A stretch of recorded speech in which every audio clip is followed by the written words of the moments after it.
안녕하세요. Eat 바이블입니다. 오늘 묵상할 본문은 사도행전 12장 1절에서 11절까지의 말씀입니다. 먼저 오늘 말씀을 읽겠습니다. 이 무렵에 헤롯 왕이 손을 뻗쳐서 교회에 속한 몇몇 사람을 해하였다. 그는 먼저 요한과 형제간인 야고보를 칼로 죽였다. 헤롯은 유대 사람들이 이 일을 기뻐하는 것을 보고 이제는 베드로까지 잡으려고 하였다. 때는 무교절 기간이었다.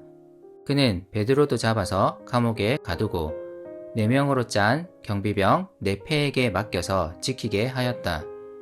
6월절이 지나면 백성들 앞에 그를 끌어낼 속셈이었다.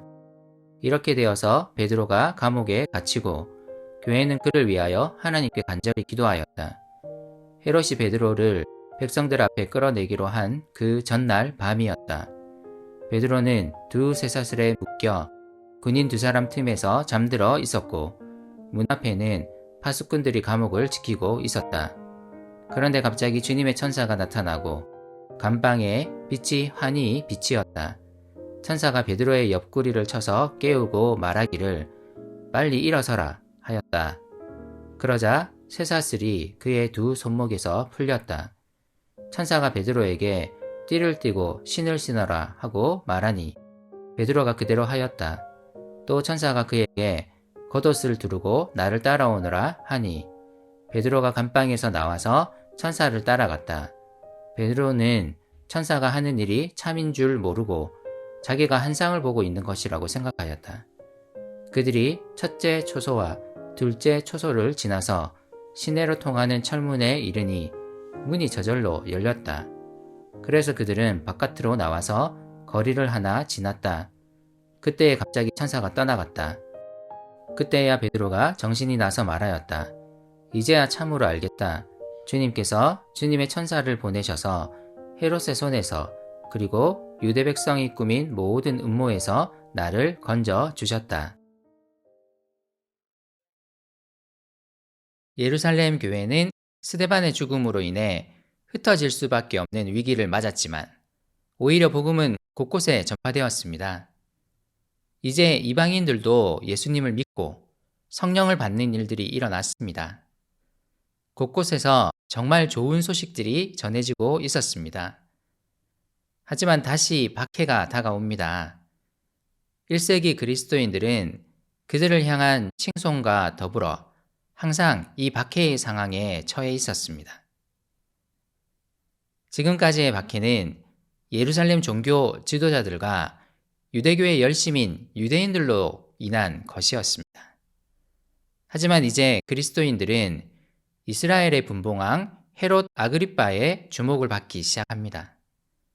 그는 예수의 제자들을 통해 일어난 예루살렘에서의 여러 소요들을 보며 그들을 사회 질서를 위협하는 존재로 여겼을 것입니다. 그래서 그는 예루살렘 교회에 속한 몇몇 사람을 잡아 해칩니다. 그 중에 예수님의 12제자 중 한 명이자 요한의 형제였던 야고보가 있었습니다. 헤롯은 야고보를 잡아 죽입니다. 이 일을 유대 사람들이 기뻐합니다. 사람들의 인기에 민감했던 헤롯은 유대 사람들의 호의적인 반응에 이번에는 예수를 믿는 자들의 최고 수장으로 보였던 베드로를 잡습니다. 마침 이때가 무교절, 곧 6월절 기간이었으므로 바로 죽이지는 못하고 그를 감옥에 가둡니다. 베드로는 3번째 투옥되었습니다. 앞선 2번은 산헤드린 공회에 의한 투옥이었습니다.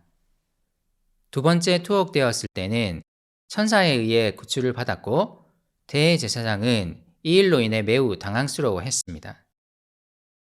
아마 헤롯은 이 사실을 알고 있었던 것 같습니다. 그래서 그는 베드로를 잡아 감옥에 가두고 4명으로 짠 경비병 4조가 돌아가면서 감옥을 꼼꼼하게 지키도록 만듭니다.